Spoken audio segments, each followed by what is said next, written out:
प्राचीन काल की बात है। एक नगर में भुवन नाम का एक बड़े वस्त्र व्यापारी रहता था। उसका नाम तो भुवन था, जिसका अर्थ संपूर्ण संसार होता है, परंतु उसकी सोच एक अंधकूप के समान अत्यंत संकुचित, क्षुद्र और लोभ की कालिक से अटी पड़ी डादेही थी।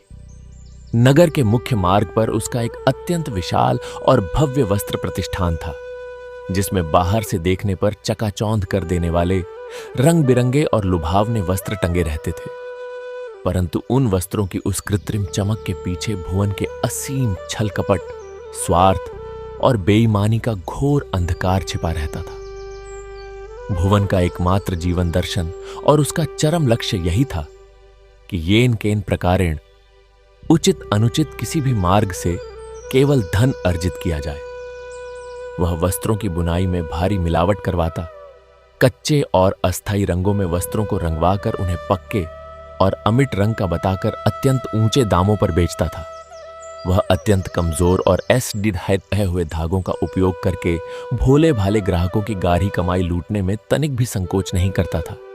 उसका अंतर्मन इस सीमा तक भ्रष्ट और मलिन हो चुका था कि वह अपनी इस निर्लज्ज ठगी को ही अपना श्रेष्ठ व्यापारिक कौशल और अपनी बुद्धिमत्ता मानता था।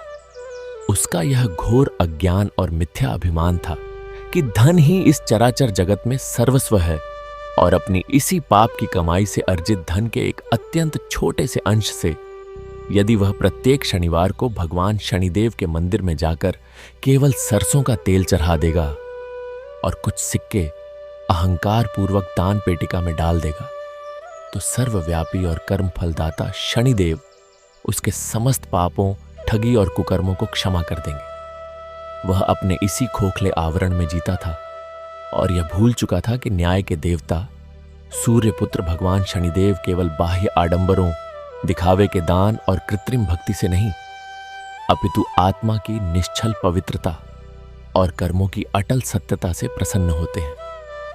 उसी नगर के एक एकांत, शांत और निर्धन मोहल्ले में श्यामल नाम का एक युवक रहता था। श्यामल अर्थात सांवला, जो न्याय के महानायक और कर्मों के अधिष्ठाता भगवान शनिदेव का अत्यंत प्रिय और उनका अपना ही अलौकिक रंग है। श्यामल के पास न तो भुवन के समान कोई विशाल प्रतिष्ठान था, न सेवकों की भीड़ और न ही धन संपदा का कोई भंडार, परंतु उसके पास एक ऐसी अमूल्य और शाश्वत धरोहर थी जिसे संसार की कोई भी स्वर्ण मुद्राएं नहीं खरीद सकती थी। वह था उसका सत्य, उसकी अपार निष्ठा और उसकी अद्भुत ईश्वरीय वस्त्रकला। श्यामल एक अत्यंत निर्धन परंतु अद्वितीय रूप से निपुण और सच्चा वस्त्र शिल्पी था। जब वह अपने हाथों में सुई और धागा धारण करता तो उसकी उंगलियों में मानो साक्षात माता सरस्वती और देव शिल्पी विश्वकर्मा का वास हो जाता था। वह जब किसी भी वस्त्र की सिलाई करता तो उसका मन सांसारिक प्रपंचों से मुक्त होकर पूर्णतः ईश्वर के ध्यान में लीन रहता था।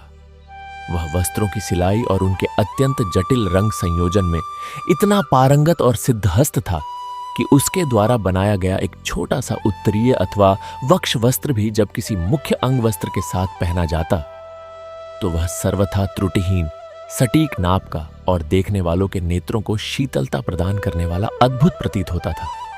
श्यामल के लिए उसका यह कार्य केवल उदर पोषण या आजीविका का साधारण साधन मात्र नहीं था, अपितु वह उसकी आत्मा की आराधना थी, उसका तप था। उसका यह अटल और हिमालय के समान अडिग विश्वास था कि अपने कर्म और अपनी कला में पूर्णता लाना, हर एक टांके को पूरी ईमानदारी और एकाग्रता से लगाना और किसी भी ग्राहक के साथ तनिक भी छल या धोखा न करना ही परब्रह्म परमात्मा की सच्ची और सर्वोच्च पूजा है। श्यामल की एक वृद्ध माता थी जिनका नाम सुमति था। सुमति अपने नाम के ही अनुरूप अत्यंत धर्मपरायण, सात्विक विचारों वाली और निर्मल हृदय की स्वामिनी स्त्री थी। उनके झुर्रियों से भरे चेहरे पर जीवन भर की तपस्या, अभावों को सहकर भी धर्म के मार्ग पर अडिग रहने का एक दिव्य और अलौकिक तेज झलकता था।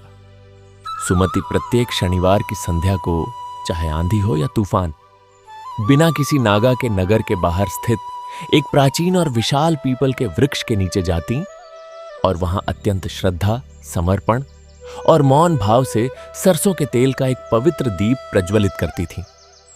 वे उस टिमटिमाते दीप की लौ में संपूर्ण ब्रह्मांड के न्यायाधीश भगवान शनिदेव के साक्षात दर्शन करती और घर लौटकर अपने पुत्र श्यामल को सदैव यही शाश्वत शिक्षा देती थीं कि पुत्र, संसार में छल कपट और दूसरों के आंसुओं पर अर्जित किया गया स्वर्ण का महल भी एक दिन काल के प्रहार से भरभरा कर मिट्टी में मिल जाता है, परंतु सत्य, निष्ठा और ईमानदारी की मजबूत नींव पर खड्डा थी एक छोटी सी झोपड़ी भी प्रलय के भयंकर झंझावातों में अडिग और अभेद्य रहती है। कर्मफल दाता भगवान शनिदेव के दिव्य और जागृत नेत्रों से ब्रह्मांड का कोई भी सूक्ष्म से सूक्ष्म कण छिप नहीं सकता। वे प्रत्येक जीव के कर्मों का, उसके संकल्पों का और उसकी नीयत का अत्यंत सटीक बही खाता रखते हैं। श्यामल अपनी धर्मपरायण माता की इन अमूल्य और जीवनदायिनी सीखों को अपने हृदय के सबसे गहरे तल में धारण किए हुए दिन रात अपनी कला साधना में रत रहता था। वह जानता था कि एक दिन उसका यह सत्य उसे उस परम सत्ता के समीप अवश्य ले जाएगा। समय का चक्र अपनी अबाध गति से घूमता रहा और एक बार प्रकृति ने अपना सबसे कठोर, रौद्र और जमा देने वाला रूप धारण किया। यह पौष मास की कड़ी ढाके की शीत और हड्डियों को कंपा देने वाली बर्फानी हवाओं से युक्त शनिवार की एक अत्यंत भयंकर और डरावनी रात थी। आकाश में सघन काले मेघ इस प्रकार घिरे हुए थे मानो उन्होंने संपूर्ण ब्रह्मांड को निगल लिया हो, और बर्फीली हवाएं किसी प्रेतात्मा के आर्त रुदन की भांति चीत्कार कर रही थीं। ठंड इतनी प्रचंड और जानलेवा थी कि मनुष्य तो क्या, वन्य पशु पक्षी भी अपने अपने आश्रयों में सिकुड़ कर एक दूसरे की ऊष्मा से अपने प्राण बचाने का हताश प्रयास कर रहे थे। ऐसे भयावह, अंधकारमय और कंपा देने वाले सन्नाटे से भरे वातावरण में श्यामल अपनी उस छोटी सी फूस की छत वाली कुटिया में मिट्टी के एक टिमटिमाते हुए दीप के क्षीण प्रकाश में बैठा अपनी वस्त्र कला में पूर्णतः लीन था। ठंड के कारण उसकी उंगलियां सुन्न हो रही थीं, परंतु उसके अंतर्मन की ऊर्जा और उसकी कला के प्रति समर्पण में कोई कमी नहीं थी। उसने अपनी कई दिनों की अत्यंत कठोर मेहनत, रातों के निरंतर जागरण और अपनी आत्मा की असीम लगन के बाद एक अत्यंत बहुमूल्य, सघन बुनाई वाला और अद्भुत काले रंग का गर्म लबादा तैयार किया था। यह शीत वस्त्र कोई साधारण ऊनी वस्त्र नहीं था। श्यामल ने इसका एक एक धागा अपने स्वेद और अपनी सच्ची निश्चल कला से पिरोया था। इसका जटिल रंग संयोजन, इसकी रूप सज्जा और इसकी अभेद्य बुनाई उसने अपनी आत्मा की उस गहराई से की थी मानो वह किसी महान अनुष्ठान या महायज्ञ की पूर्णता कर रहा हो। उस गहरे काले रंग के लबादे की ऊन अत्यंत कोमल, सघन और इतनी उष्ण थी कि वह कैसी भी जमा देने वाली प्राणघातक शीत को परास्त करने की क्षमता रखती थी। यह उस निर्धन श्यामल की जीवन भर की कला का चरम शिखर था। श्यामल उस अलौकिक वस्त्र की अंतिम सिलाई पूरी करके उसे अपने हाथों में उठाए अपलक निहार ही रहा था कि उसी समय उसकी माता सुमति ने अपनी शनिवार की पवित्र पूजा और ध्यान संपन्न किया। उनके हाथों में पीतल की छोटी सी पूजा की थाली थी और उनके मुखमंडल पर एक अनिर्वचनीय अलौकिक शांति का वास था। उन्होंने श्यामल के द्वारा अत्यंत परिश्रम से निर्मित उस अद्भुत और दिव्य काले लबादे को देखा और वात्सल्य तथा असीम प्रेम से श्यामल के मस्तक पर अपना झुर्रियों भरा हाथ फेरते हुए कहा, पुत्र, तेरा यह कर्म अत्यंत पवित्र और वंदनीय है। सदैव स्मरण रखना, मेरे लाल कर्म फलदाता भगवान शनिदेव केवल उसी प्राणी पर अपनी अहेतु की कृपा दृष्टि डालते हैं जिसके कर्म पवित्र और जिसका हृदय सत्य की आंच में तपा हुआ होता है। वे संसार के उस सबसे बड़द्दे और निष्पक्ष न्याय के तराजू पर केवल हमारी नीयत और हमारे भाव को तौलते हैं, हमारे एकत्रित किए हुए धन, हमारे बाह्य आडंबर या हमारे दिखावे को नहीं। माता के इन ओजस्वी और ज्ञान से भरे वचनों ने श्यामल के अंतर्मन में एक नई ऊर्जा, एक नई चेतना का संचार कर दिया।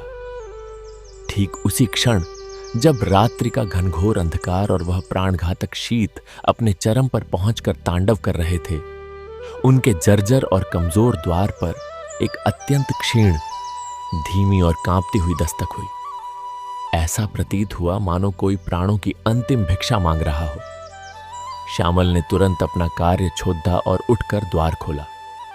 द्वार खोलते ही सामने का वह हृदय विदारक दृश्य देखकर श्यामल और उसकी माता सुमति का हृदय अपार करुणा से चीत्कार कर उठा।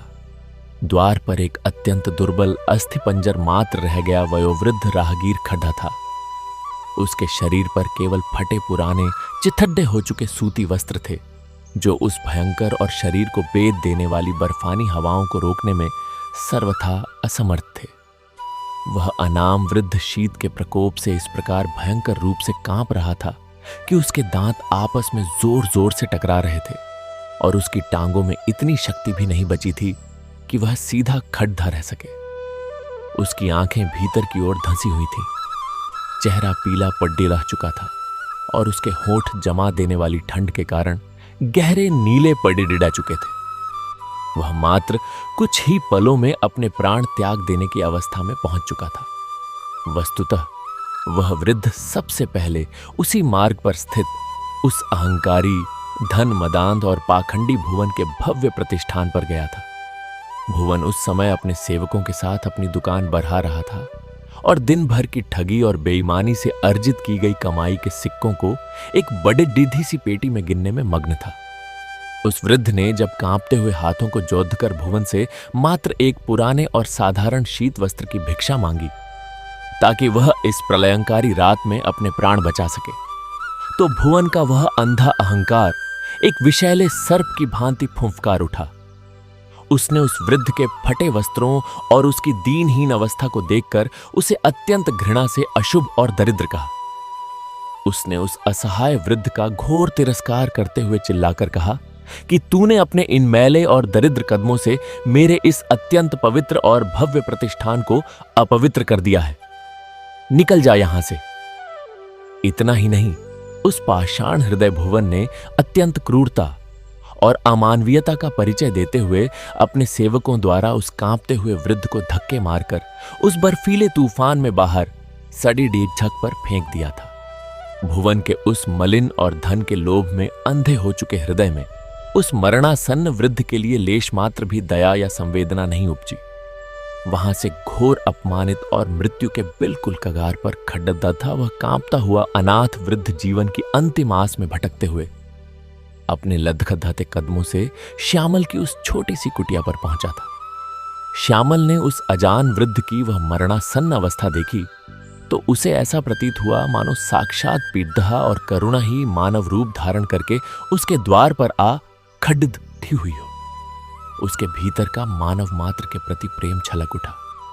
बिना एक पल का भी विचार किए, बिना अपने भविष्य की चिंता किए और बिना किसी स्वार्थ या लाभ हानि की गणना किए श्यामल तुरंत भीतर गया और उसने अपना वह सबसे बहुमूल्य, कई रातों की निरंतर कठोर मेहनत, भूखे रहकर किए गए जागरण और अपनी आत्मा की समस्त ऊर्जा से बनाया हुआ वह काले रंग का श्रेष्ठ लबादा दोनों हाथों में अत्यंत आदरपूर्वक उठा लिया। वह वस्त्र जिसे बाजार में बेचकर वह अपनी माता और अपने लिए कई मासों का भोजन और सुख सुविधाएं जुटा सकता था। वह अंग वस्त्र जो उसकी सर्वश्रेष्ठ कला और उसके जीवन का सबसे बड़ा प्रतिरूप था। श्यामल ने उसे लाकर अत्यंत सम्मान और प्रेम के साथ उस अजान, मलिन और दरिद्र वृद्ध के कांपते हुए शरीर पर ओढ़ा दिया ताकि उसके प्राणों की रक्षा हो सके और उसे जीवन दान मिल सके। माता सुमति की आंखों में अपने पुत्र के इस महान त्याग, इस असीम करुणा और निस्वार्थ प्रेम को देखकर गर्व और भक्ति के अश्रु छलक आए। श्यामल ने उस वृद्ध को अपने हाथों से एक मिट्टी के पात्र में गर्म जल पिलाया और उसे कुटिया के मध्य में जल रहे एक छोटे से अलाव के पास बैठाया। परंतु जैसे ही उस दीनहीन वृद्ध ने वह त्रुटिहीन, श्यामल के स्वेद और प्रेम से बुना गया वह पवित्र काला वस्त्र धारण किया, उस निर्धन कुटिया के भीतर एक ऐसा महाचमत्कार और एक ऐसी अकल्पनीय घटना घटी जिसकी कल्पना किसी भी साधारण मानव मस्तिष्क ने अपने स्वप्न में भी नहीं की होगी। उस वृद्ध की वह कांपती, दुर्बल और दीन वाणी जो कुछ क्षण पूर्व प्राणों की भीख मांग रही थी, अचानक एक अत्यंत दिव्य, गंभीर और संपूर्ण ब्रह्मांड के एक एक कण को गुंजायमान कर देने वाली महाध्वनि में परिवर्तित हो गई। कुटिया की वे कच्ची और दरिद्र दीवारें मानो शुद्ध स्वर्ण की भांति चमकने लगीं और मिट्टी की छत से अलौकिक प्रकाश फूटने लगा। अगले ही क्षण श्यामल और सुमति की फटी रह गई आंखों के सामने वह साधारण, असहाय और दरिद्र प्रतीत होने वाला वृद्ध साक्षात न्यायाधीश भगवान शनिदेव के अत्यंत तेजस्वी, विशाल, विराट और श्याम वर्णी अलौकिक रूप में प्रकट हो गए। संपूर्ण कुटिया उनके रत्न जद्दित मुकुट, उनके मकर कुंडल और उनके आभूषणों के दिव्य तेज से इस प्रकार जगमगा उठी मानो सहस्त्रों लाखों सूर्य एक साथ उस छोटी सी कुटिया में उदय हो गए हों। उनके एक हाथ में ब्रह्मांड के न्याय का वह अभेद्य दंड था जो पापियों का नाश करता है, और उनकी दिव्य दृष्टि में अपार करुणा, वात्सल्य और संपूर्ण सृष्टि के भूत, भविष्य और वर्तमान का ज्ञान समाहित था। उनका श्याम वर्ण उस काले लबादे के साथ मिलकर एक ऐसी अलौकिक छटा बिखेर रहा था कि देवता भी स्वर्ग से उस दृश्य को देखकर नतमस्तक हो रहे थे। भगवान शनिदेव ने अपने अत्यंत कृपामयी, शांत और स्नेह से परिपूर्ण नेत्रों से अपने अनन्य भक्त श्यामल और उसकी माता की ओर देखा, और उनके उस विराट मुखमंडल पर एक अत्यंत मनमोहक और जगत को तारने वाली मुस्कान तैर गई। उसी क्षण संपूर्ण कुटिया और बाहर के उस बर्फीले वातावरण में शनैश्चराय नमः की प्रचंड गूंज और ध्वनि तरंगें प्रवाहित होने लगीं। अंतरिक्ष से गंधर्व, किन्नर और देवता अत्यंत हर्षित होकर उस कुटिया पर सुगंधित पारिजात के पुष्पों की अविरल वर्षा करने लगे। भगवान शनिदेव ने अपने अत्यंत गंभीर और सावन के मेघों के समान गर्जन वाले, परंतु साथ ही अमृत के समान मीठे और शांत स्वर में कहना आरंभ किया, हे मेरे प्रिय पुत्र श्यामल, उस पाखंडी भुवन ने मेरे मंदिर में जाकर मेरे पाषाण विग्रह पर अत्यंत सुगंधित तेल तो चढ़ाया, मेरे नाम पर समाज में अपनी झूठी प्रतिष्ठा बढ़ाने के लिए दिखावे का दान भी किया, परंतु उसने अपने उस घमंड में चूर होकर मेरे ही अंश, मेरी ही चेतना से युक्त उस निर्धन और असहाय का घोर अपमान किया। उसने मेरे द्वारा निर्मित उस आत्मा को दुत्कार कर मेरे मंदिर की मूर्ति को पूजने का जो वह घोर ढोंग और पाखंड किया है, वह उसके स्वयं के भयंकर पतन और सर्वनाश का कारण बनेगा। जो मानव एक जीव से घृणा करके परमेश्वर को प्रसन्न करने का भ्रम पालता है, वह महामूर्ख है। परंतु हे श्यामल, तेरी यह सच्ची कला, तेरा यह निष्कपट कर्म, तेरी धर्मपरायण माता सुमति की यह पवित्र सीख और तुम्हारी इस निस्वार्थ असीम सेवा ने आज मुझे पूर्णतः वश में कर लिया है। तूने अपने स्वार्थ को त्याग कर अपने जीवन के सबसे मूल्यवान कर्म को, अपनी श्रेष्ठतम कला को एक असहाय की प्राण रक्षा के लिए अर्पित कर दिया। जो मनुष्य अपने कर्म को ही अपनी पूजा मानता है, जो सत्य और पूर्ण निष्ठा से अपने कर्तव्यों का निर्वहन करता है, और जो प्राणी मात्र के कष्ट में मेरी ही पीड़ा का दर्शन करता है, मेरी वह मंगलमयी कृपा दृष्टि उस पर सदैव एक अविरल धारा के रूप में बरसती रहती है। भगवान कर्मफल दाता के इन ओजस्वी और सत्य से परिपूर्ण वचनों के साथ ही वहां का संपूर्ण वातावरण जय शनिदेव और न्यायाधीश कर्मफल दाता की जय के प्रचंड जयकारों से गूंज उठा। ऐसा प्रतीत हो रहा था मानो दिशाएं स्वयं उन जयकारों को दोहरा रही हों। श्यामल और माता सुमति अत्यंत भाव विभोर होकर अपने शरीर की सुध बुध खोकर भगवान के उन परम पावन श्री चरणों में साष्टांग गिर पड़े और उनके नेत्रों से बहने वाले प्रेमाश्रु भगवान के चरणों को पखारने लगे। देखते ही देखते भगवान शनिदेव के उस अमोघ आशीर्वाद और उनके एक संकल्प मात्र से श्यामल की वह छोटी सी जीर्ण शीर्ण और फूस की कुटिया एक अत्यंत अलौकिक और स्वर्णिम तेज से भर गई।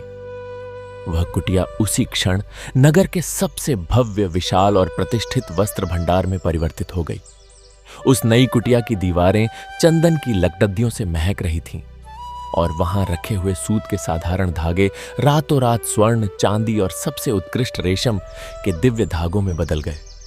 श्यामल की वह सत्य और निष्ठा से भरी वस्त्र कला अब केवल एक छोटे से निर्धन मोहल्ले तक सीमित नहीं रही, अपितु भगवान के प्रताप से उसकी सत्य की कला संपूर्ण नगर, आसपास के राज्यों और सुदूर जनपदों में विख्यात हो गई। राजा महाराजा और बड़े बड़े सामंत श्यामल के हाथों से सिले वस्त्रों को धारण करने के लिए लालायित रहने लगे। लोग श्यामल द्वारा निर्मित वस्त्रों को केवल अपने शरीर ढकने का साधारण साधन नहीं मानते थे, बल्कि उसे कर्म फलदाता का साक्षात आशीर्वाद और ईश्वर का पवित्र प्रसाद मानकर अत्यंत आदर के साथ ग्रहण करने लगे। दूसरी ओर उस छली, क्रूर और अभिमानी भुवन का वह खोखला अहंकार और उसका वह विशाल व्यापार, जो केवल झूठ, मिलावट और बेईमानी की नीच नींव पर खड़दधा था, भगवान शनिदेव की वक्र दृष्टि पूरी ढहते ही कुछ ही दिनों में ताश के पत्तों की तरह ढहकर मिट्टी में मिल गया। समय ने ऐसी करवट ली कि उसके वस्त्रों के कच्चे रंगों और कमजोर धागों की सच्चाई पूरे नगर के सामने उजागर हो गई। जिस दिन यह सत्य सामने आया कि भुवन वर्षों से पूरे नगर को ठग रहा था, समस्त ग्राहकों ने अत्यंत क्रोधित होकर उसके प्रतिष्ठान का पूर्ण रूप से बहिष्कार कर दिया।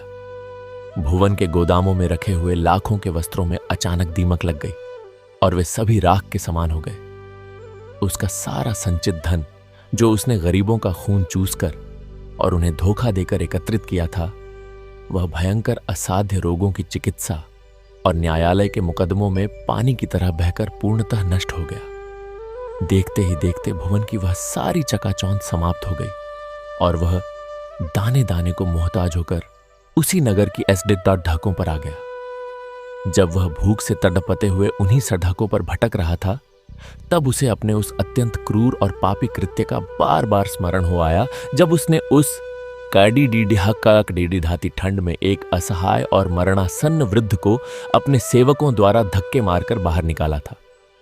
आज उसे यह परम सत्य भली भांति समझ आ गया था कि कर्म फलदाता भगवान शनिदेव की लाठी में कोई भौतिक आवाज नहीं होती, परंतु जब उसका प्रहार होता है तो उसकी चोट सीधा आत्मा के सबसे गहरे तल पर लगती है और पापी का सारा अभिमान चूर चूर हो जाता है। कर्मों का फल अमोघ है, कोई भी जीव अपने द्वारा किए गए पाप या पुण्य से बच नहीं सकता। यह अटल और शाश्वत सत्य उस नगर के ही नहीं, अपितु संपूर्ण राज्य के प्रत्येक प्राणी के हृदय में अत्यंत गहराई से अंकित हो गया। इस असीम वैभव और ख्याति को प्राप्त करने के पश्चात भी श्यामल ने अपने उस नवनिर्मित विशाल वस्त्र भंडार में बैठकर कभी भी अपनी विनम्रता, अपनी सादगी और अपने सत्य का मार्ग नहीं छोड़ा। वह अब भी उसी असीम तन्मयता और भक्ति भाव से वस्त्रों का निर्माण और रंग संयोजन करता था। जब भी वह सुई में धागा पिरोता और वस्त्र पर अपना पहला टांका लगाता, तो उसका वह प्रत्येक टांका अब भी भगवान शनिदेव की एक मूक प्रार्थना होता था।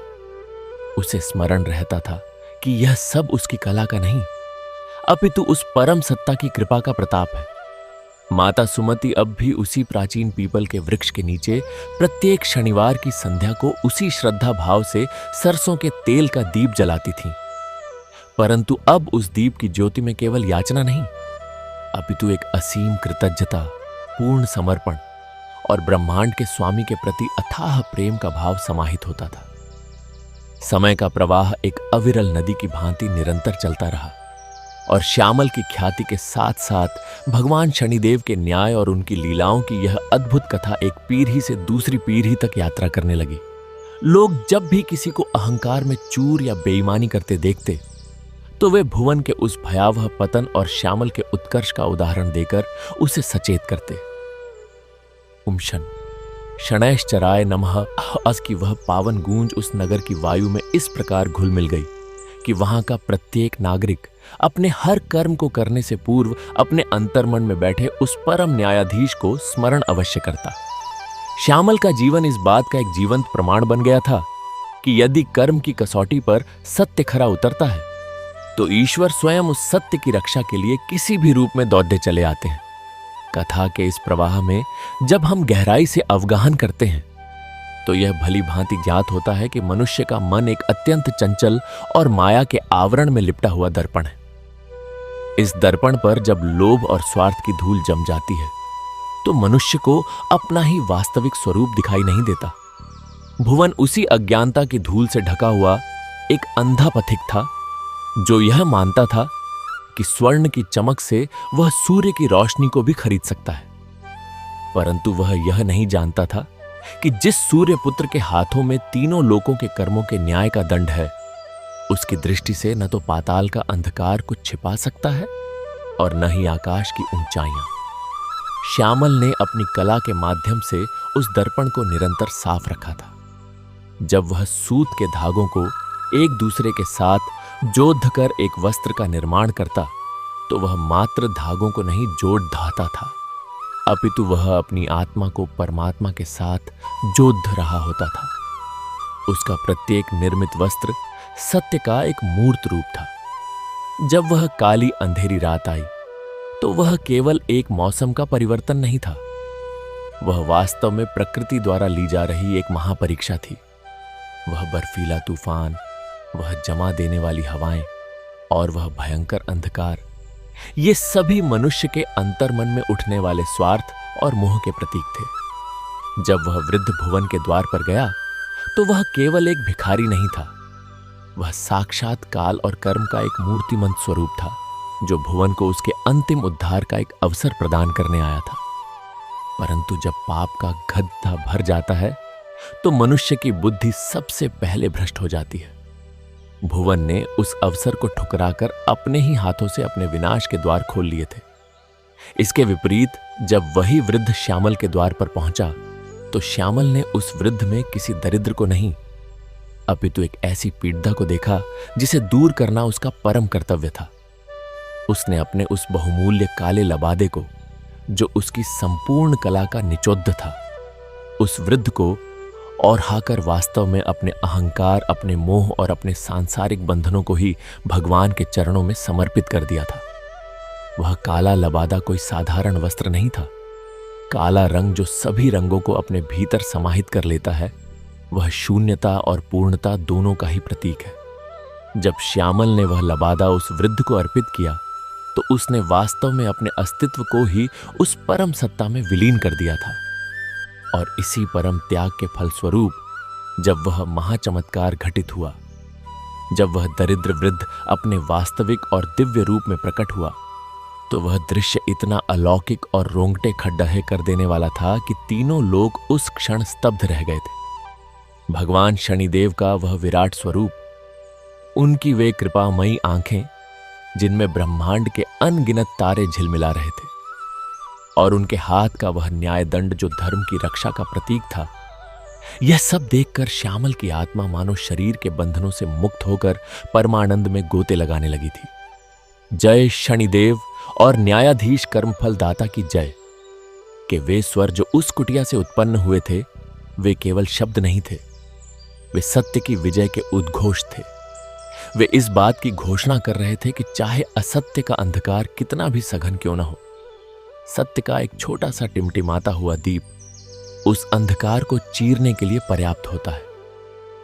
श्यामल की वह कुटिया जो अब एक भव्य वस्त्र भंडार बन चुकी थी, वह केवल ईंट और पत्थर की इमारत नहीं थी, वह धर्म और सत्य का एक जागृत मंदिर बन गई थी।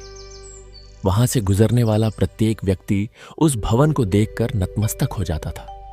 श्यामल ने कभी भी उस वैभव को अपना नहीं माना। वह जानता था कि वह तो केवल एक निमित्त मात्र है, एक साधारण वस्त्र शिल्पी जिसके हाथों का उपयोग उस परम सत्ता ने अपनी एक महान लीला रचने के लिए किया है।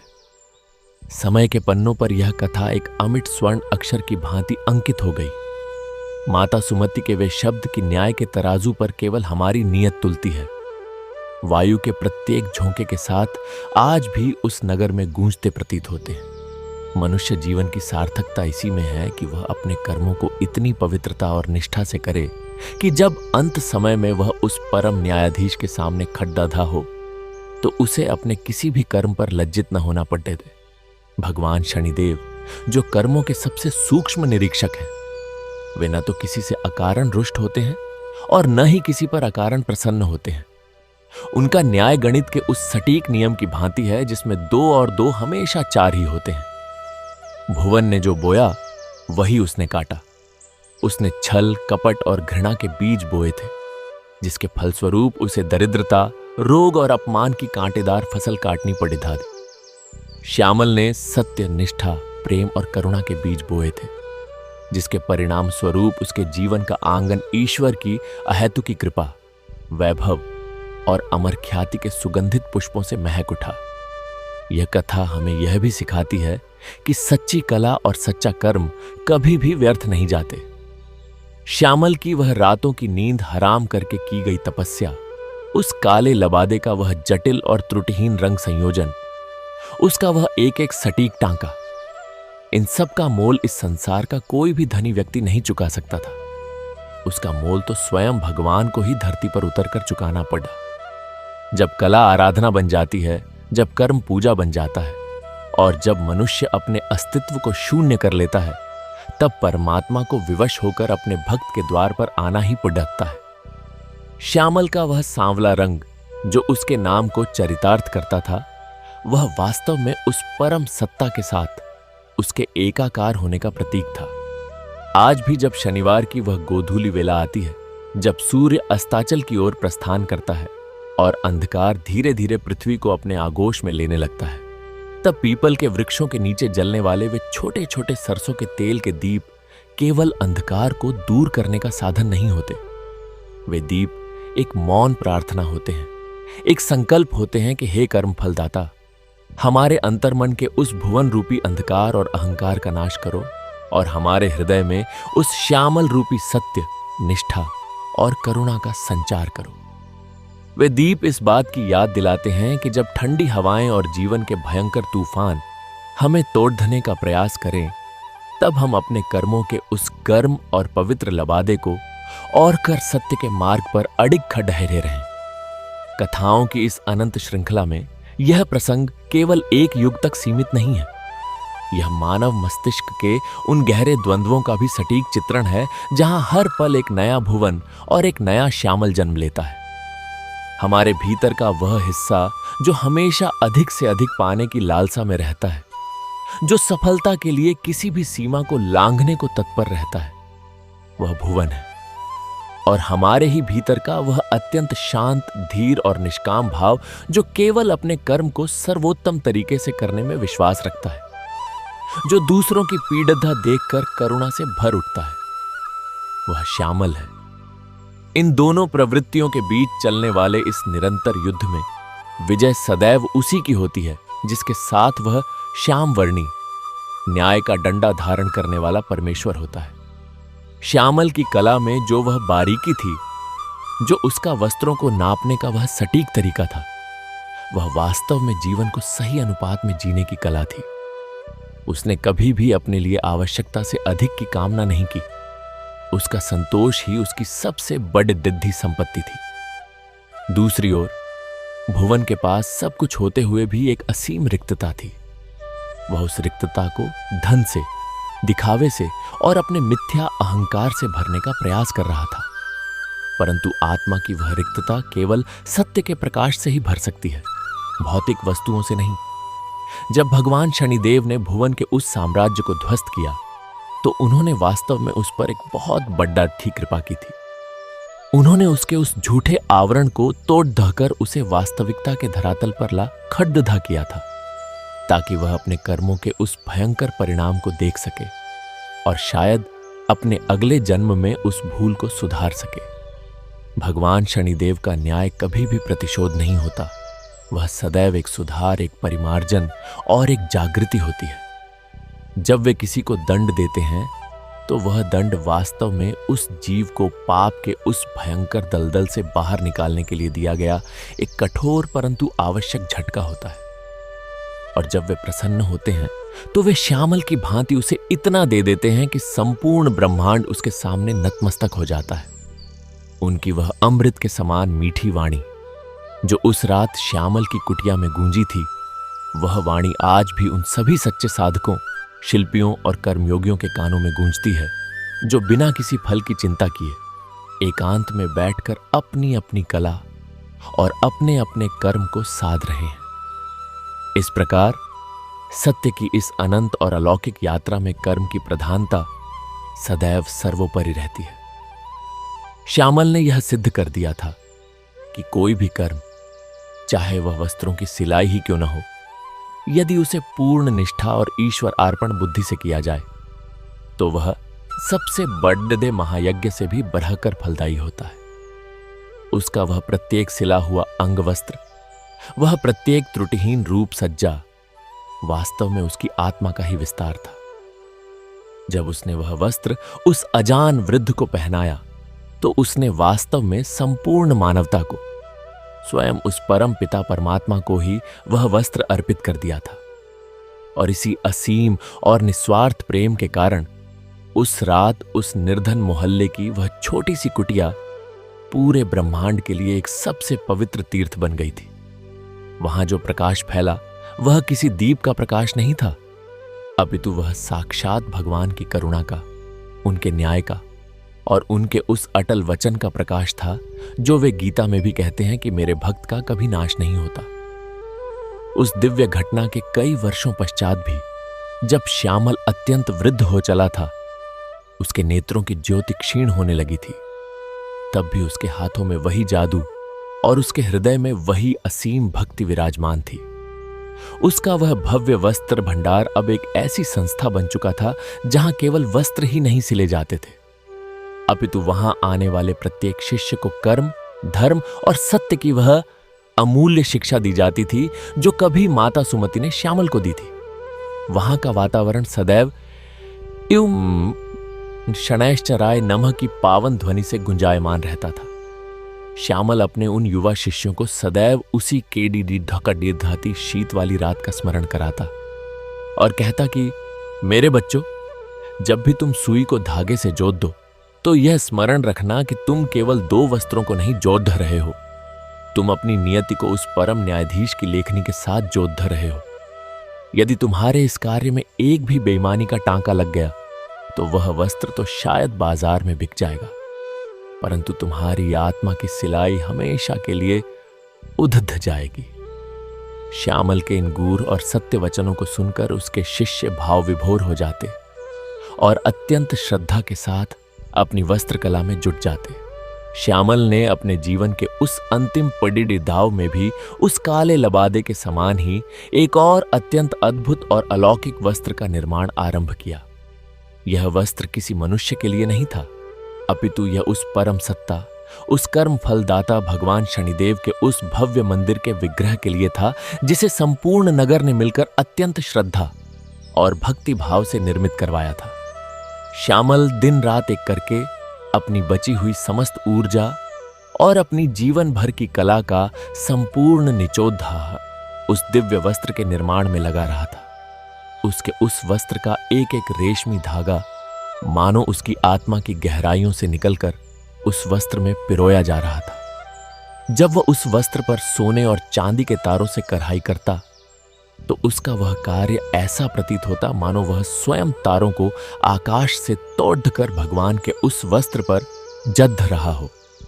और जब अंततः वह महान दिन आया, जब उस दिव्य और विशाल मंदिर में भगवान शनिदेव के उस नूतन और भव्य विग्रह की प्राण प्रतिष्ठा होनी थी, संपूर्ण नगर एक अलौकिक उत्सव में डूबा हुआ था। दिशाएं ढोल, नगादों और जय शनिदेव के प्रचंड और आकाश भेदी जयकारों से गूंज रही थीं।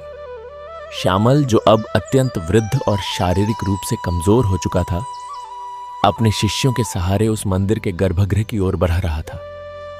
उसके कांपते हुए हाथों में वह अत्यंत अलौकिक स्वर्ण तारों से जद्दित और उसकी संपूर्ण भक्ति का प्रतीक वह श्याम वर्णी दिव्य अंगवस्त्र था।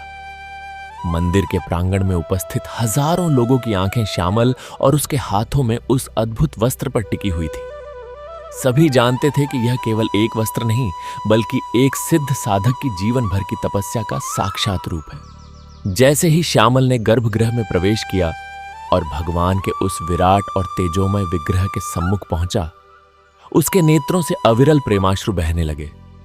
उसने अपने कांपते हाथों से वह दिव्य वस्त्र भगवान शनिदेव की उस अलौकिक प्रतिमा को अर्पित किया और ठीक उसी क्षण जब वह वस्त्र भगवान की प्रतिमा के अंगों का स्पर्श कर रहा था, मंदिर के गर्भगृह में एक बार पुनः वही महाचमत्कार घटित हुआ जो वर्षों पूर्व उस सर्द रात में श्यामल की उस दरिद्र कुटिया में हुआ था। भगवान की वह पाषाण प्रतिमा मानो जीवित हो उठी और उसमें से एक अत्यंत तीव्र नीलमणि के समान चमकता हुआ अलौकिक प्रकाश पुंज प्रकट हुआ। उस प्रकाश ने श्यामल को चारों ओर से घेर लिया और एक अत्यंत मधुर, गंभीर और आत्मा को तृप्त कर देने वाली वही सुपरिचित ध्वनि संपूर्ण अंतरिक्ष में गूंज उठी। पुत्र श्यामल, तेरी इस अनन्य भक्ति और निष्काम कर्म ने आज इस पाषाण को भी चेतन कर दिया है। तेरा यह सत्य युगों युगों तक इस मृत्युलोक में एक प्रकाश स्तंभ बनकर भटके हुए जीवों को मार्ग दिखाएगा। यह सुनते ही श्यामल के चेहरे पर एक ऐसी अलौकिक शांति और परमानंद की आभा छा गई जो इस मृत्युलोक की हो ही नहीं सकती थी। उसने अत्यंत श्रद्धा से अपने दोनों हाथ जोड़ दे, अपनी आंखें बंद की और उस परम प्रकाश के प्रति अपनी अंतिम कृतज्ञता व्यक्त करते हुए ओम शनैश्चराय नमः का मंद और अत्यंत पवित्र उच्चारण किया। उस उच्चारण के साथ ही श्यामल की आत्मा एक मुक्त पंछी की भांति उस भौतिक शरीर के बंधनों को त्याग कर सीधा उसी नीलमणि के समान चमकते हुए प्रकाश पुंज में विलीन हो गई। वहां उपस्थित सहस्त्रों लोगों ने जब इस अलौकिक और रोंगटे खड़े कर देने वाले महाप्रयाण को अपनी आंखों से देखा तो वे सभी अश्रुपूर्ण नेत्रों से घुटनों के बल बैठकर न्यायाधीश कर्मफलदाता की जय का गगनभेदी जय घोष करने लगे। श्यामल का वह भौतिक शरीर तो वहां धरती पर गिर पड़ा था, परंतु उसकी वह सत्यमयी और निष्ठावान चेतना अब सदा सदा के लिए उस परम न्यायाधीश के श्री चरणों में एकाकार हो चुकी थी। यह कोई मृत्यु नहीं थी, यह तो एक कर्मयोगी की परम गति थी। एक सिद्ध आत्मा का परमात्मा से वह शाश्वत मिलन था जिसके लिए बड़े बड़े ऋषि मुनि युगों युगों तक हिमालय की कंदराओं में कठोर तपस्या करते हैं, परंतु श्यामल ने वह परम पद केवल अपनी एक सुई, एक धागे और अपने उस निश्चल सत्य कर्म के माध्यम से ही प्राप्त कर लिया था। मंदिर में उपस्थित प्रत्येक प्राणी के हृदय में यह बात एक अमिट और वज्र के समान कठोर सत्य बनकर बैठ गई कि कर्म से बड़ा कोई धर्म नहीं है और सत्य से बड़िद्धि कोई आराधना नहीं है। श्यामल द्वारा निर्मित वह दिव्य वस्त्र जब तक भगवान की प्रतिमा पर सुशोभित रहा, उसमें से एक अत्यंत मनमोहक और अलौकिक सुगंध प्रवाहित होती रही जो संपूर्ण नगरवासियों के मन को शांति और धर्म के मार्ग पर चलने की निरंतर प्रेरणा देती रही। दूसरी ओर वह अभिमानी और छली भुवन जो अब पूर्णतः विक्षिप्त हो चुका था, जब उसने श्यामल के इस महाप्रयाण और उसकी उस अमर कीर्ति के विषय में सुना तो वह अपनी उसी दरिद्रता में फूट फूट कर रोने लगा।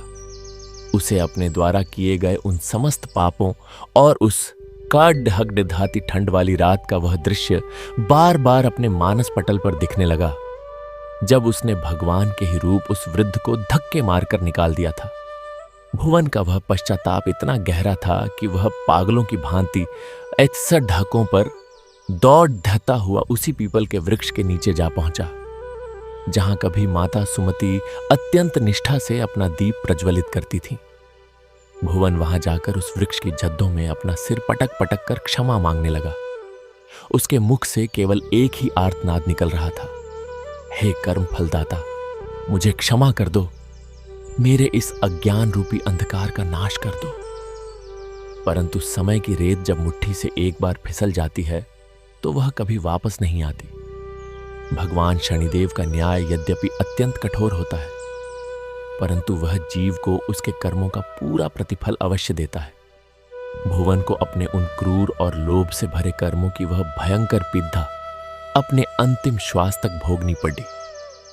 उसकी वह विक्षिप्त अवस्था समाज के लिए एक अत्यंत ज्वलंत और भयावह उदाहरण बन गई कि छल कपट से अर्जित किया गया धन कभी सुख नहीं देता, बल्कि वह एक ऐसा विषय जो मनुष्य की आत्मा को धीरे धीरे घुन की तरह खा जाता है। समय का चक्र अबाध गति से चलता रहा, पीढ़ियां बदल गईं, राज्य बदल गए, परंतु उस नगर में श्यामल की सत्यनिष्ठा और भुवन के उस पतन की वह कथा हवा के हर झोंके के साथ आज भी जीवित है। जब भी कोई नया वस्त्र शिल्पी अपनी सुई और धागा उठाता है तो वह सबसे पहले अपने मन में श्यामल का स्मरण करता है और भगवान शनिदेव से यह प्रार्थना करता है कि उसकी उंगलियों में भी वही सच्चाई और वही कला का वास हो। उस नगर के उस भव्य शनि मंदिर में आज भी प्रत्येक शनिवार को जब लाखों दीपों की वह माला प्रज्वलित होती है, तो उनकी लौ में वह अंधकार नहीं होता जो भुवन के जीवन में था, बल्कि वह अलौकिक प्रकाश झिलमिलाता है जो श्यामल की उस छोटी सी कुटिया में उस रात प्रकट हुआ था। सत्य, धर्म और कर्म के इस त्रिवेणी संगम में मनुष्य की आत्मा गोते लगाते हुए यह भली भांति समझ जाती है कि ईश्वर को न तो स्वर्ण के आभूषण चाहिए और न ही दिखावे के वे महंगे दान। ईश्वर तो केवल उस सच्चे भाव का, उस करुणा का और उस निष्काम कर्म का भूखा है जो श्यामल ने अपने उस काले लबादे के एक एक टांके में पिरोया था। जब मनुष्य अपने हृदय से मैं और मेरा के उस मिथ्या अहंकार को पूर्णतः नष्ट कर देता है और अपने हर श्वास को उस परम नियंता की इच्छा मानकर अपना कर्तव्य करता है, तभी उसे वास्तव में उस कर्म फलदाता की कृपा का अमृत प्राप्त होता है। भगवान शनिदेव की वह दृष्टि जिससे तीनों लोग थर थर कांपते हैं, वही दृष्टि जब अपने किसी निश्चल और सत्यवान भक्त पर पड़ ढलती है तो वह एक ऐसी शीतल और सुखद चांदनी में बदल जाती है जो जन्म जन्मांतर की समस्त पीड़ाओं और संतापों को हर लेती है। यह महाकथा एक अविरल नदी की भांति हमारे अंतर्मन के उन सबसे गहरे और अंधकारमय कोनों में प्रवाहित होती हुई हमें निरंतर यह सत्य बोध कराती रहती है कि जीवन का वास्तविक अर्थ केवल सांसें लेना या धन एकत्रित करना नहीं है, बल्कि जीवन का परम उद्देश्य अपने उन कर्मों के माध्यम से उस असीम सत्य की खोज करना है जो श्यामल ने अपनी उस वस्त्र कला और अपनी उस निस्वार्थ सेवा में खोज लिया था। और जब तक यह सत्य इस ब्रह्मांड में जागृत रहेगा, तब तक भगवान शनिदेव का वह न्याय और उनकी वह अहेतुकी कृपा इस चराचर जगत के प्रत्येक कण में, प्रत्येक श्वास में और मनुष्य द्वारा किए गए प्रत्येक निश्चल कर्म में इसी प्रकार अविरल रूप से प्रवाहित होती रहेगी, मानो समय और काल की सीमाएं भी उस परम सत्ता के उस अटल विधान के सामने नतमस्तक होकर अपनी गति को रोककर इस महागाथा को अनवरत सुन रही हूं और यह ब्रह्मांड अपनी पूरी भव्यता के साथ उस नीलमणि के समान चमकने वाले भगवान के उस विराट स्वरूप की परिक्रमा कर रहा हो, जहां से शनैश्चराय नमः की वह महाध्वनि अनंत काल तक गूंजती हुई प्रत्येक युग, प्रत्येक प्रहर और प्रत्येक क्षण में मनुष्य को उसके सच्चे धर्म और कर्म का मार्ग दिखाती हुई इस सृष्टि के कण कण में समाहित होकर उस परम आनंद और सत्य के प्रकाश को एक ऐसी अविरल धारा के रूप में बहा रही हो जो कभी भी समाप्त न होने वाले एक ऐसे महाकाव्य का रूप ले चुके।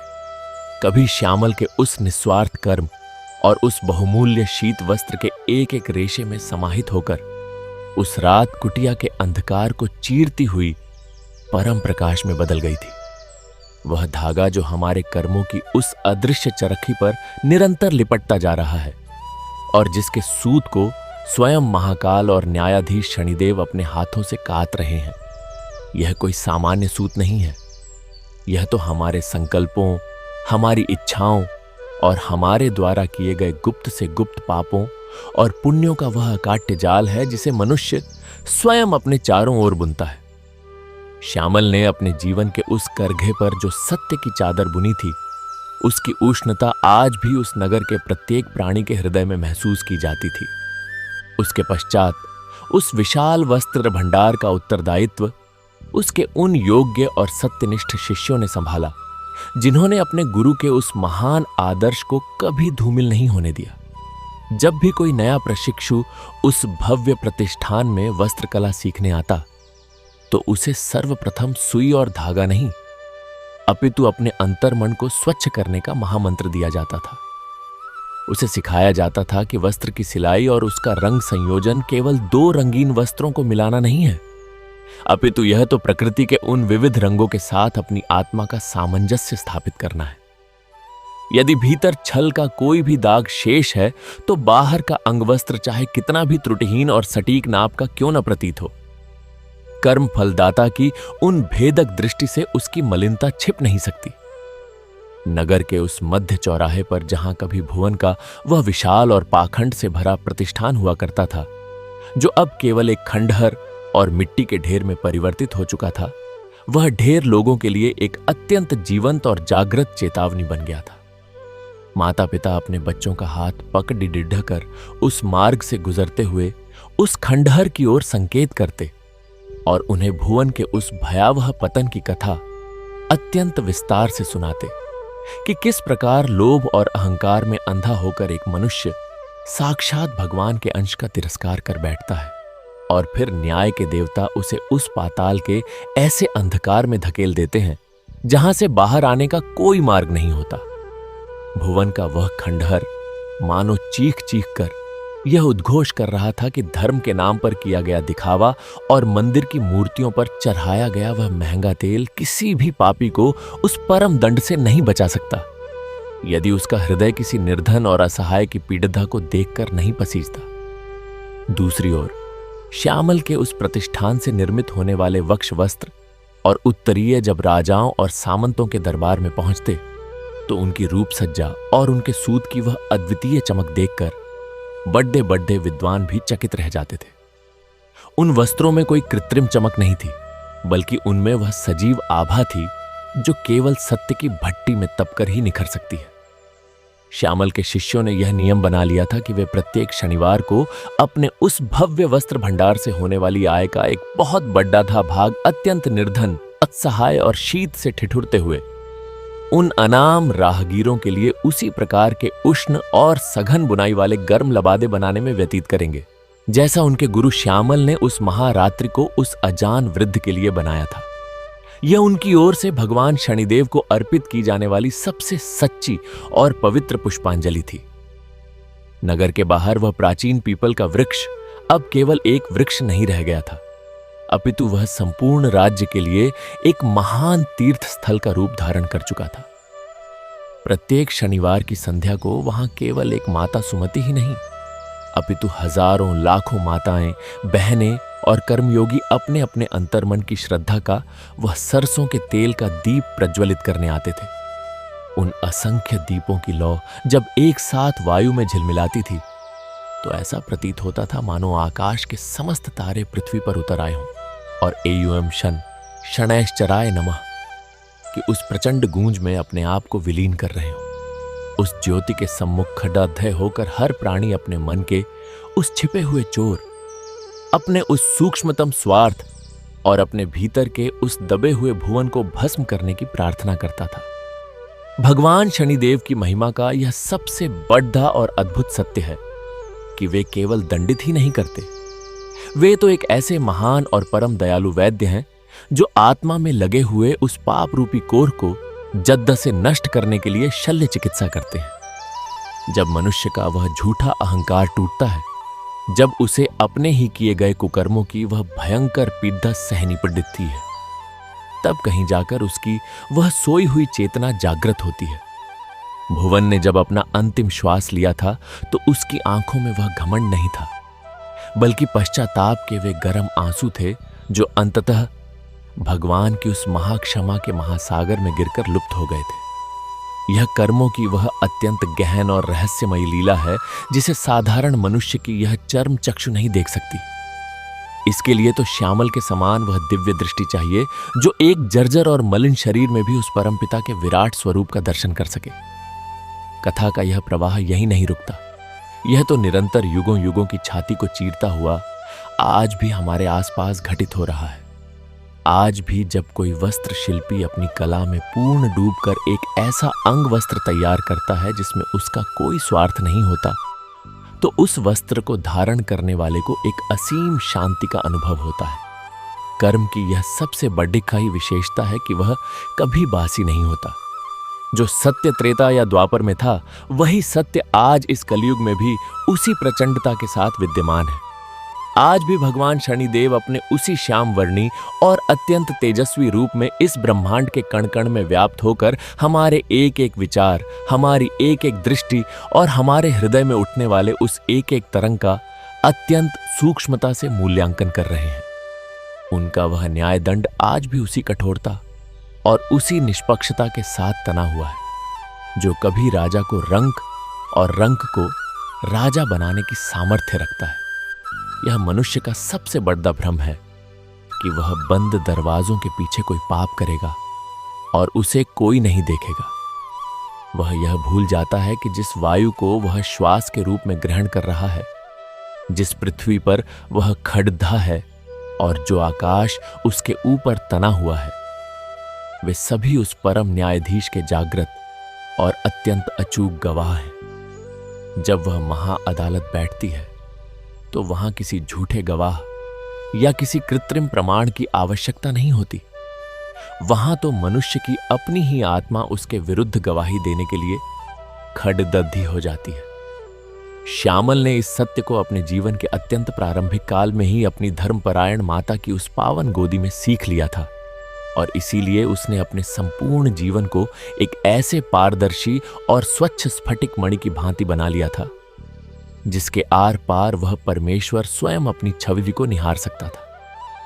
उसकी वह कुटिया जो एक भव्य भवन में परिवर्तित हो गई थी, उसकी सीढ़ियों पर आज भी यदि कोई नंगे पैर चलता था तो उसे ऐसा अनुभव होता था मानो वह किसी पाषाण पर नहीं अपितु साक्षात भगवान की उस करुणा पर चल रहा हो। उस भवन के प्रत्येक कक्ष में गूंजने वाली वह खटखट की ध्वनि जो करघे से उत्पन्न होती थी, वह कोई यांत्रिक ध्वनि नहीं थी। वह तो एवं शन शनैश्चराय नमः के उस महामंत्र का एक निरंतर और अविरल जाप था जो वहां के वातावरण को इतना पवित्र और ऊर्जामय बना देता था कि यदि कोई अत्यंत मलिन और पापी विचारों वाला व्यक्ति भी भूलवश उस प्रतिष्ठान में प्रवेश कर जाता तो उसकी आत्मा भी उस पावन ऊर्जा के प्रभाव से रोने लगती और वह अपने सारे पापों को त्याग कर सत्य के मार्ग पर चलने का संकल्प ले लेता। यह होती है एक सच्चे कर्मयोगी के उस तपोबल की शक्ति जो अपने आसपास के संपूर्ण परिवेश को ही एक सिद्ध पीठ में बदल देती है। कथा के इस अनंत और गहरे सागर में जब हम और भीतर की ओर प्रवेश करते हैं तो हमें यह बोध होता है कि भगवान शनिदेव का वह जो सांवला रंग है वह वास्तव में कोई रंग नहीं है, वह तो सभी रंगों का विश्राम स्थल है। जिस प्रकार दिन भर की भाग दौड़ और अनेक रंगों के पश्चात जब रात्रि का वह परम शांत और सांवला अंधकार आता है तो उसमें संपूर्ण सृष्टि को एक गहरा विश्राम मिलता है, ठीक उसी प्रकार जब मनुष्य अपने जीवन के इन छली और कृत्रिम रंगों से थक जाता है तब वह अंततः भगवान शनिदेव के उस परम शांत और न्यायपूर्ण सांवले स्वरूप में ही अपनी आत्मा का विश्राम पाता है। श्यामल का वह नाम ही नहीं अपितु उसका संपूर्ण अस्तित्व उस सांवले रंग में रंगा हुआ था। उसने कभी भी समाज में झूठी प्रतिष्ठा पाने के लिए अपने आचरण को रंगा नहीं, उसने अपने उस सत्य को एक अत्यंत मजबूत ढाल बना लिया था जिस पर भुवन जैसे अनेक पाखंडियों के व्यंग्य और उनके अपशब्द टकराकर चकनाचूर हो जाते थे। वह जब भी वस्त्र की सिलाई करता तो उसका वह प्रत्येक टांका समाज में व्याप्त उस असमानता, उस घृणा और उस ऊंच नीच की भावना को मिटाने का एक मूक परंतु अत्यंत शक्तिशाली प्रयास होता था। वह जानता था कि एक दिन वह मृत्यु को प्राप्त होगा, उसका वह भौतिक शरीर पंचतत्वों में विलीन हो जाएगा, परंतु उसके द्वारा सत्य की उस भट्टी में तपाकर बनाई गई वह वस्त्र कला और उसके वे कर्म इस मृत्युलोक में एक ऐसे अमर और अमिट हस्ताक्षर के रूप में रह जाएंगे जिन्हें काल का वह भयंकर से भयंकर चक्र भी मिटा नहीं सकेगा। और हुआ भी ठीक ऐसा ही। युग बीत गए, पीढ़ियां एक के बाद एक आती और जाती रहीं, परंतु श्यामल की वह सत्यमयी कथा और भगवान शनिदेव का वह अचूक और रोंगटे खड़ाधे कर देने वाला न्याय आज भी उस नगर की वायु में, वहां के लोगों की श्वासों में और वहां के प्रत्येक सच्चे कर्मयोगी की उस पसीने की बूंद में जीवित है। जब कोई निर्धन और असहाय व्यक्ति मार्ग पर शीत से कांपता हुआ दिखाई देता है तो आज भी उस नगर का कोई न कोई सच्चा प्राणी अपना वह गर्म लबादा उतार कर उसे ओढ़ा देता है, क्योंकि उसे उस अजान और कांपते हुए शरीर में साक्षात कर्म फलदाता भगवान शनिदेव की वह परीक्षा और उनका वह विराट स्वरूप दिखाई देता है। यह वह जागृत और अलौकिक परंपरा है जो श्यामल ने अपने उस एक छोटे से निस्वार्थ कर्म से प्रारंभ की थी और जो आज एक विशाल वट वृक्ष का रूप धारण कर चुकी है, जिसकी घनी और शीतल छाया में लाखों करोड़ों आत्माएं अपने उन कर्मों का शोधन कर रही हैं और उस परम न्यायाधीश के सम्मुख जाने से पूर्व अपने अंतर्मन को उस शुद्ध स्वर्ण की भांति तपाकर कुंदन बना रही हैं, जो कभी भी अग्नि के अत्यंत भयंकर ताप से नष्ट नहीं होता, अपितु और अधिक तेजस्वी और कांतिमान होकर निखरता है।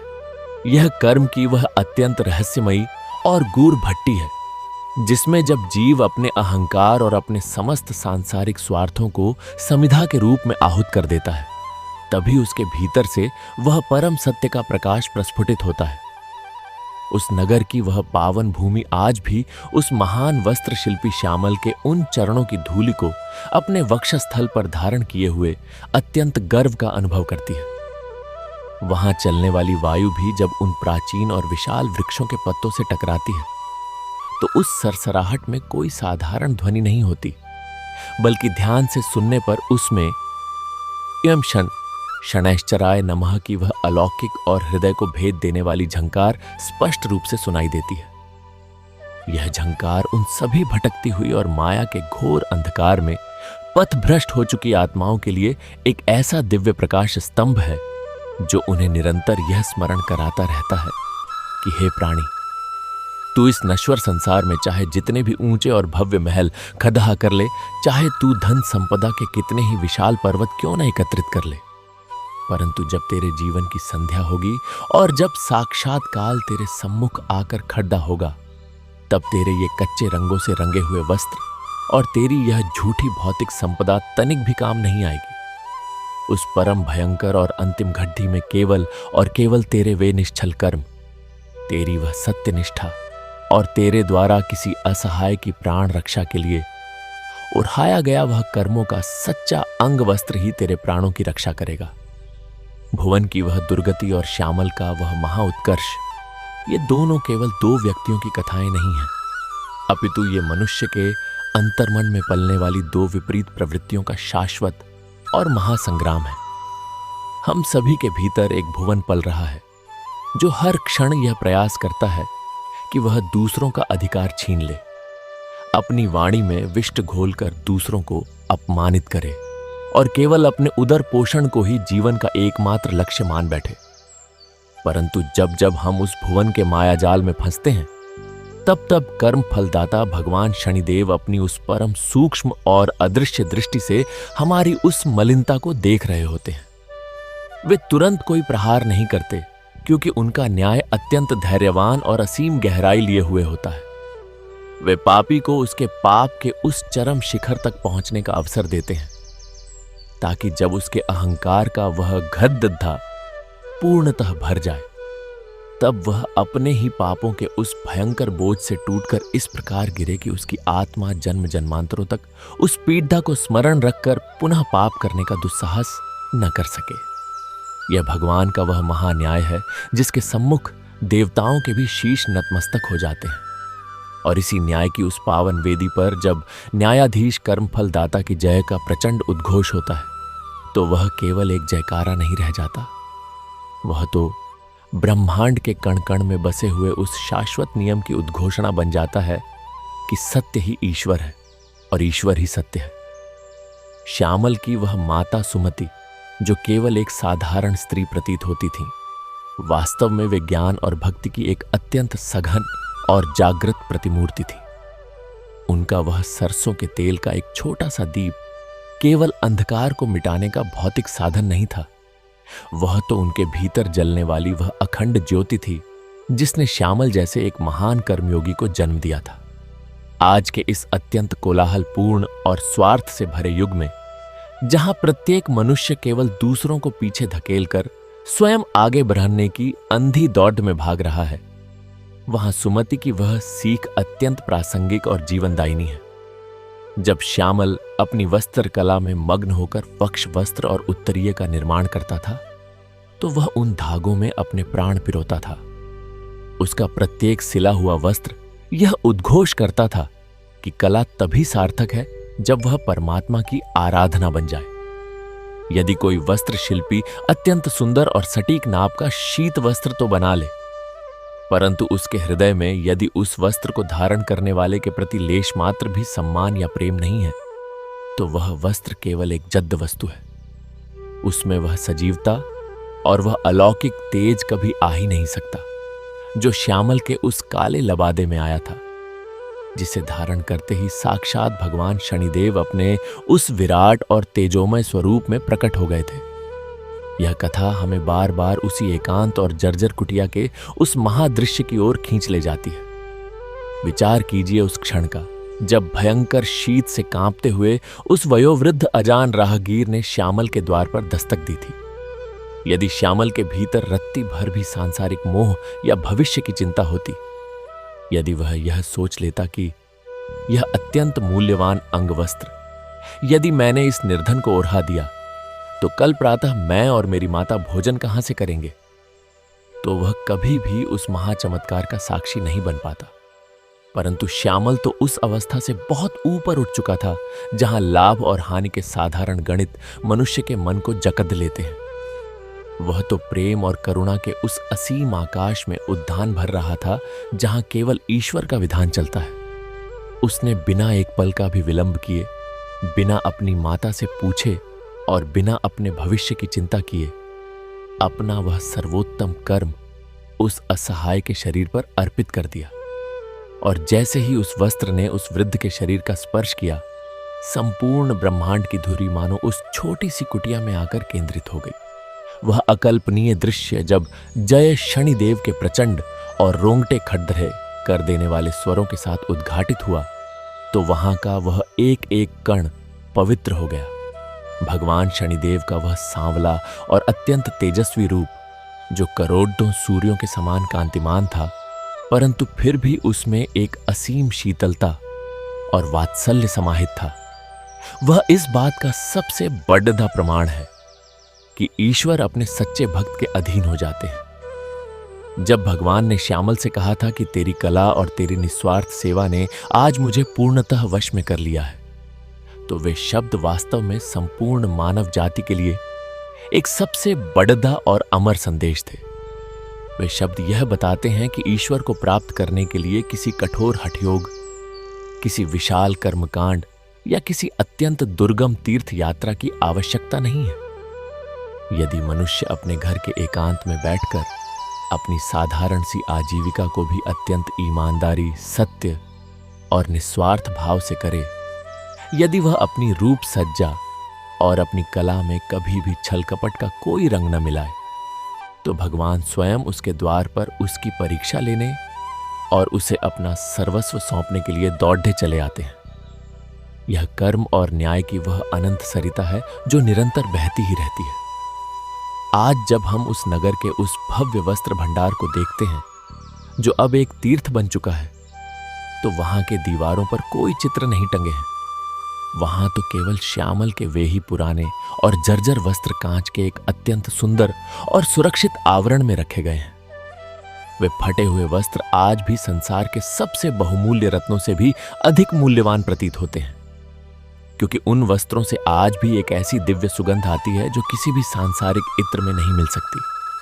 वह सुगंध है उस सत्य की, उस असीम निष्ठा की और भगवान शनिदेव के उस परम आशीर्वाद की।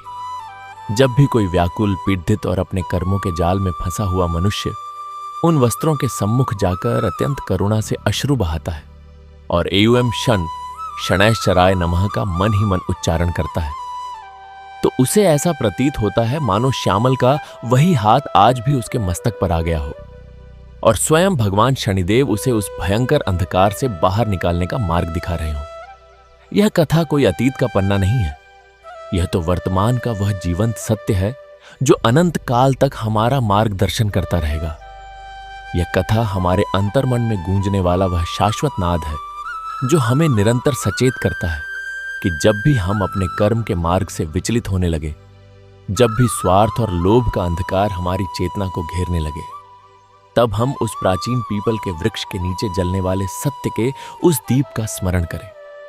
श्यामल का वह सांवला रंग और भगवान शनिदेव का वह विराट स्वरूप अंततः एक ही सत्य के दो रूप हैं। जीव और परब्रह्म का यह मिलन ही कर्मयोग की सर्वोच्च परिणति है। आज भी जब आकाश में सघन काले मेघ घिरते हैं और बर्फीली हवाएं चलती हैं, तो वे प्रकृति का कोई साधारण व्यापार नहीं होते, अपितु वे कर्मफल दाता की उसी महापरीक्षा का स्मरण कराते हैं, जिसमें केवल वही जीव उत्तीर्ण हो सकता है जिसके हृदय में प्राणी मात्र के लिए असीम करुणा और अपने कर्म के प्रति अडिग निष्ठा हो। भुवन का भयावह पतन हमें यह सिखाता है कि अनीति और छल से अर्जित किया गया स्वर्ण भी अंततः भस्म ही बनता है, जबकि श्यामल का उत्कर्ष यह प्रमाणित करता है कि सत्य के धागों से बुना गया एक साधारण अंगवस्त्र भी मृत्युलोक से लेकर देवलोक तक अमर हो जाता है। अतः हे मानव, तू अपने जीवन के इस करघे पर सत्य, करुणा और निस्वार्थ सेवा के दिव्य धागों से अपने कर्मों का ऐसा अलौकिक वस्त्र बुन, जिसे धारण करके जब तू अंतकाल में उस परम न्यायाधीश के सम्मुख उपस्थित हो, तो वे स्वयं अत्यंत वात्सल्य से उठकर तुझे अपने हृदय से लगा ले। इसी मंगल कामना और परम सत्य के साथ यह पावन गाथा जन जन के हृदय में एक अमिट शिलालेख की भांति सदैव के लिए स्थापित हो जाती है। जब तक सूर्य और चंद्र इस ब्रह्मांड को प्रकाशित करते रहेंगे, जब तक धरा पर सत्य का लेश मात्र भी अंश शेष रहेगा, तब तक भगवान शनिदेव का वह अचूक न्याय और श्यामल की वह अद्भुत सत्य निष्ठा मानव जाति का इसी प्रकार मार्गदर्शन करती रहेगी। युम शन शनैश्चराय नमः की वह पावन और गगनभेदी ध्वनि आज भी उस नगर की सीमाओं को लांघकर संपूर्ण ब्रह्मांड में अविरल रूप से गूंज रही है और प्रत्येक पुण्यात्मा के हृदय में कर्मयोग का वही सनातन दीप प्रज्वलित कर रही है। न्यायाधीश कर्म फलदाता की जय। जय शनिदेव।